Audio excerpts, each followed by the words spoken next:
Ugoye, please, I'm sorry. Forgive me. I was the one that killed our husband. I was also the one that initiated your daughter to make your life and hands miserable.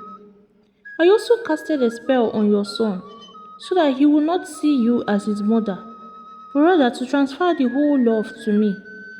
I wanted him to hate you and disown you as his mother. I was also controlling him. Please forgive me. I did this because of jealousy and my own selfish reasons. It's because I don't have a child. I was jealous. Please forgive me. I hated you for it. I wanted to cause you pain. Please forgive me.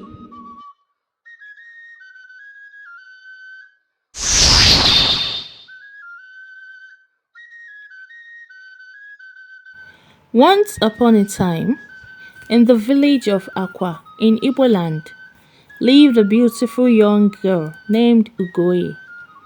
She came from a poor family. She was the last child in her family. The senior siblings were getting married early, especially the girls. They had only one boy. When Ugoye turned 15, she was married off to a 45-year-old man who was actually comfortable and rich. The man's name was Afamefuna. Afamefuna married the first wife who died at childbirth, and the baby also died. He got married to the second wife, which after so many years could not give him a child. So he decided to marry the young girl called Ugoe. An older man marrying a very young girl was a normal thing in the culture those years. Ugoe became the third wife.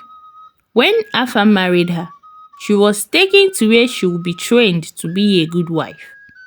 She was taught how to cook, sweep, and some other wifely duties. She was there till she turned 20, and then she was brought back to her husband's house where she would resume her wifely duties properly. She was very humble and obedient. She was loved by everyone except the second wife, whose name is Ekemma. She hated Ugoye so much that she would even wish her death. She would always maltreat Ugoye because she felt she is very older than Ugoye. So how will a little girl come and take her place in her husband's house? She swore to make her life a living hell. Ugoye became pregnant and gave birth to twin boys. Afamefuna was so happy, but the happiness was short because few days later, the twin boys died. Ugoye cried and mourned for her children. Afam was so sad, but he still had hope because he believed that Ugoye is still young and fertile. Ekema was very happy that Ugoye lost her children. Few months later, she became pregnant again and later gave birth to another set of twins, which made her and her husband happy again. This made Ekema very angry. Another few weeks later, the twins died again. Afan was confused why the children keep dying. He decided to make some sacrifices to the gods to make his wife fertile again and also keep the babies alive for a long time. Fortunately for him, the gods heard him and answered his prayers. Few months later, his wife gave birth to a baby boy. Afamefuna was so happy. Ugoye was also happy. Ekema was still angry and jealous.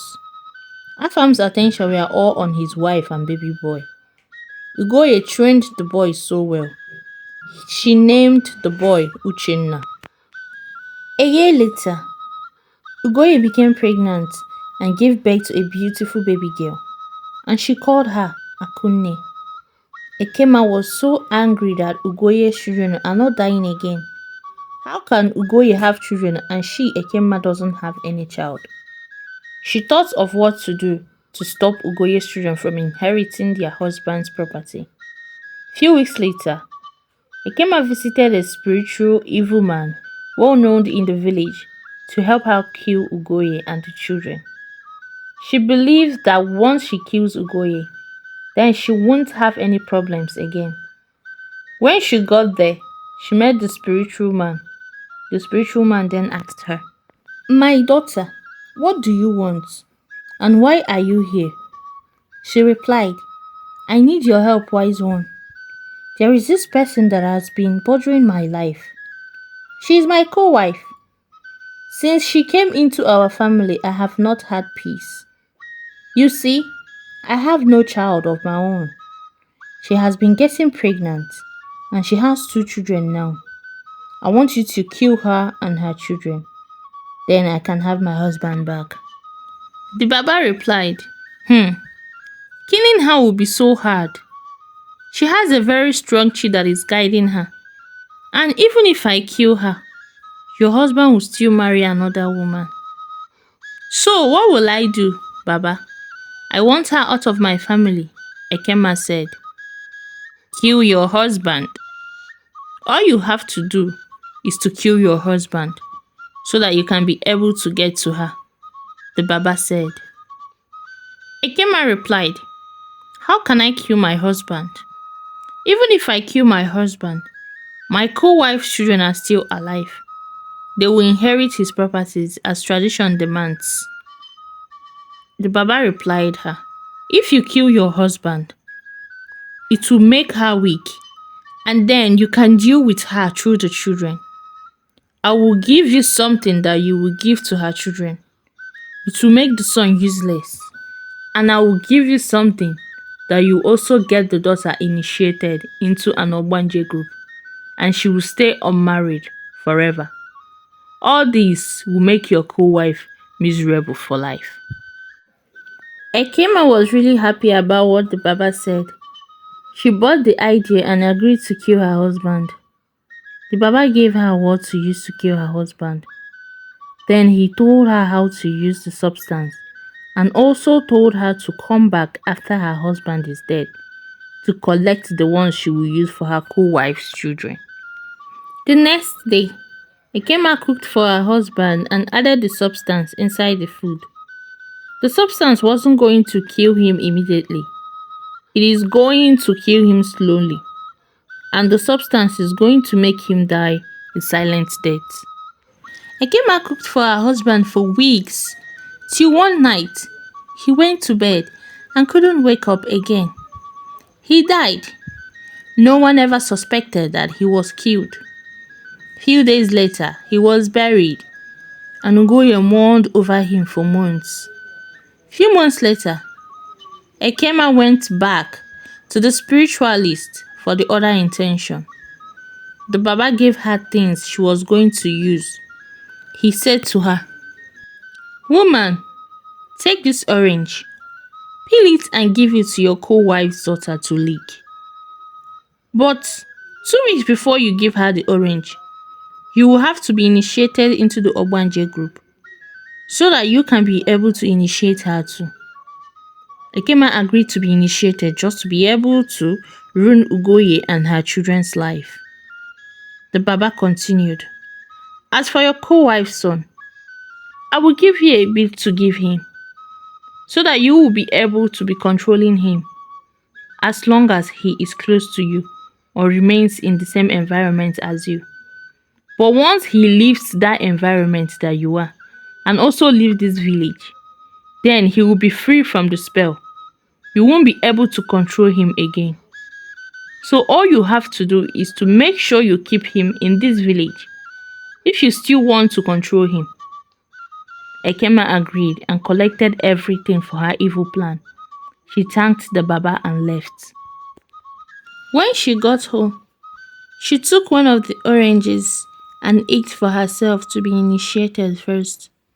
Then at night, it worked. She now belongs to the Ogbanje cult group. Few weeks later, she sat down in front of her hut, looking around, waiting for the right time to strike. Immediately, she saw Ugoye's son Uchenna coming back from the farm together with his sister Akunne. She smiled wickedly, then called them to come. They were actually kids, so they had no bad intention in mind. So they went to answer their stepmother. They greeted her and she happily answered them. Then she said to them, Uchenna and Akunne, how are you? Are you just coming back from the farm? Where is your mother? She went to the market, they answered. Okay, my children, I have something for you. She went inside and brought out the bead and the orange. She peeled the orange and gave it to Akunne to lick, and wore the bead on Uchenna's neck. They innocently took it and thanked Ekema. Ekema made sure that Akunne finished the orange in her presence and made sure to warn Uchenna never to take the bead off or she will not be happy with him. They thanked her again and left. When their mother got home, they told her everything and also showed her the bead. She innocently went to Ekema to thank her, thinking she has good intentions. She said to Ekema, "My co-wife, I heard the things you gave to my children. Thank you very much. The gods will bless you." Ekema replied, "Ugoye, my co-wife, there is no problem. They are also my children. I know we have not been in good terms for a long time, but I have changed. Our husband is dead. We need each other to survive. We are all we have. So your children are also my children too. I want us to live in peace and unity." They both hugged each other. Ekema kept pretending to be living happily with them. She kept giving Akunne more orange and making Uchenna do her bits. Sometimes, Uchenna would leave their own house chores and be doing more of Ekema's own. Ugoye didn't see it as anything because she thought they are all one big family. Years later, Akunne grew into a beautiful young lady, and Uchenna grew into a handsome young man. Uchenna turned 24 and Akunne turned 23. They actually gave each other 1 year apart. Ugoye has gotten a little older too, but she looked like her children's elder sister because she gave birth to them at a young age. Akunne got married to a rich, handsome young man. Immediately they became of age and left to live with him. Uchenna was still controlled by Ekema. He practically lived with her. Ugoye started to get worried about it because Uchenna hardly eats her food or run errands for her anymore. It was like she is no longer his mother. Ekema started performing mother's duties for Uchenna. He was like the son she never had. Uchenna calls her mother. He hardly greets or talks to his own mother. Ugoye had tried talking with him, but he ends up disrespecting and insulting his mother. Ugoye couldn't take the pain. So one day, she went to her husband's grave and started crying, telling her husband how their son has rejected her own mother and chose another woman as her mother. She cried for a long time and later went into her hut that night and slept off. When she fell asleep, she dreamt seeing her husband in the dream talking to her, telling her to go to his brother's house and tell him everything. "Ask my brother to come pick Uchenna up and take him out of this village for some time. He is under a spell. Once he leaves this village, he will be free from whatever spell that was casted on him." He disappeared immediately, and she woke up. That morning, she visited her husband's brother and told him everything that has been happening. She also told him how the husband visited her in her dreams. Her husband's brother told her that his brother came to his dreams too last night and told him the same thing. They were both shocked. The next day, Afam's brother invited Uchenna and told him to come with some of his clothes, that he wants him to stay with him for some time. Uchenna agreed and went with his uncle to his house. Ekema, on the other hand, has been so happy how Uchenna had rejected his own mother and disobeying her. One day, when Ekema came back, she couldn't find Uchenna, Then she asked Ugoye. Ugoye told her that she went to visit his uncle in this village. Ekema was relieved that he didn't leave the village entirely. But unfortunately for her, Uchenna is leaving the village entirely for some time. Meanwhile, Akune has been battling with her own demons. When she was initiated, she didn't know. But sometimes, she finds herself at the riverside playing or dancing with some set of people, especially girls.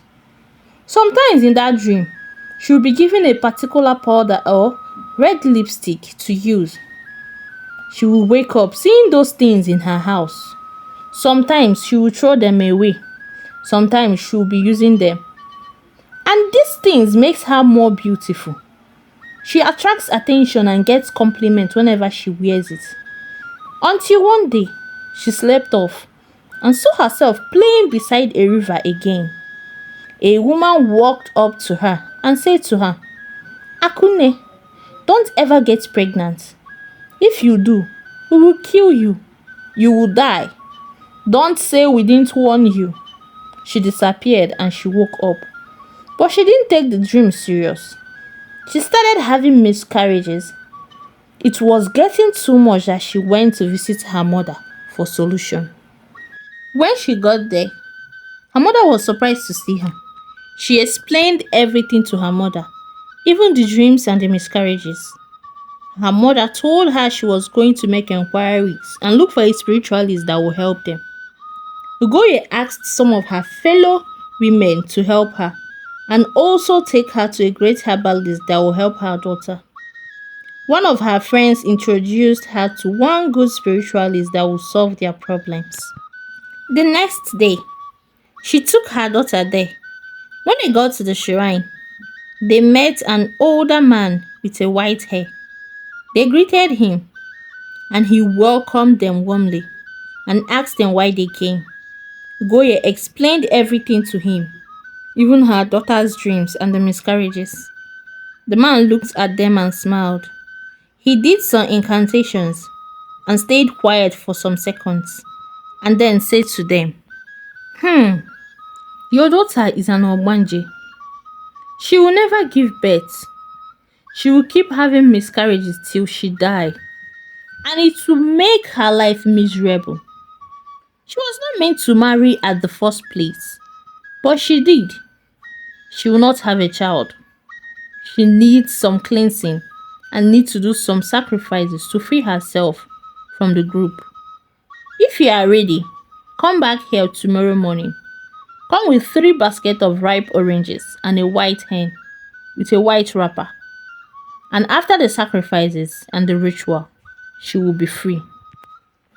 But how? How did my daughter got initiated into this Obanje group? How? How, wise one? Ugoye asked. The wise one replied her. She was initiated by someone close to you. The person will be exposed once the cleansing is done. Take this salt. Pour this salt around your house and compound at night before you sleep. Then come with your daughter the following morning. Ugoye was still shocked at the revelation. Who did she wrong that cursed her daughter and her this pain? She thanked the wise one and wanted to go. But the wise one stopped her and said, one more thing. There is a bead that your son wears. Remove that bead and throw it away. Then he will be free from any spell that was casted on him. Ugoye and her daughter thanked him and left. Ugoye kept wondering how the man got to know that she has a son and that he has a bead on his neck. She went straight to her husband's brother's house and told him everything. The brother was shocked and promised to do the part of Uchenna by removing the bead. That night, Goye did as she was instructed. She poured the salt all over their compound and went to sleep. The next morning, she went to the shrine with the requested items and went with her daughter too. When they got there, the old man took them to a river where they would perform the ritual. The old man did some rituals and threw the hen inside the river and asked Akunne to drop the wrapper in the basket of oranges on the river. And she did as she was told. Suddenly, they started hearing noises from the river, and it was splashing too. Then, immediately, the river swallowed everything. Then the man now told Akunne that she is free. They thanked him so much and went home. When they got home, they met Ekema screaming and shouting. People already gathered in the compound. Immediately Ekema saw Ugoya and her daughter. She knelt down and started apologizing, saying, Ugoye, please, I'm sorry. Forgive me. I was the one that killed our husband. I was also the one that initiated your daughter to make your life and hands miserable. I also casted a spell on your son so that he will not see you as his mother, but rather to transfer the whole love to me. I wanted him to hate you and disown you as his mother. I was also controlling him. Please forgive me. I did this because of jealousy and my own selfish reasons. It's because I don't have a child. I was jealous. Please, forgive me. I hated you for it. I wanted to cause you pain. Please forgive me. After the confession, she screamed and ran mad immediately and ran away from the compound like a mad woman. Everyone was surprised and shocked. Ugoye was speechless and wondered what she ever did to Ekema. She thanked the gods for exposing Ekema and for saving her children. Akuna went back to her husband's house the following day, and her husband was so happy to see her and also happy she was free. That night, a woman visited Akunne in the dream and asked her to give them back their items, which was the powder and the lipstick. And Akunne did, and it disappeared. She woke up and went to look for the items. She found out that it was gone. That was when she knew that her dreams were real. She is finally free. She was so happy. Few months later, she became pregnant, and this time she gave birth to a baby boy. Everyone was so happy for her, especially her mother and husband. Uchenna became successful and came back home to see his mother. He apologized, and the mother told him that it was not his fault.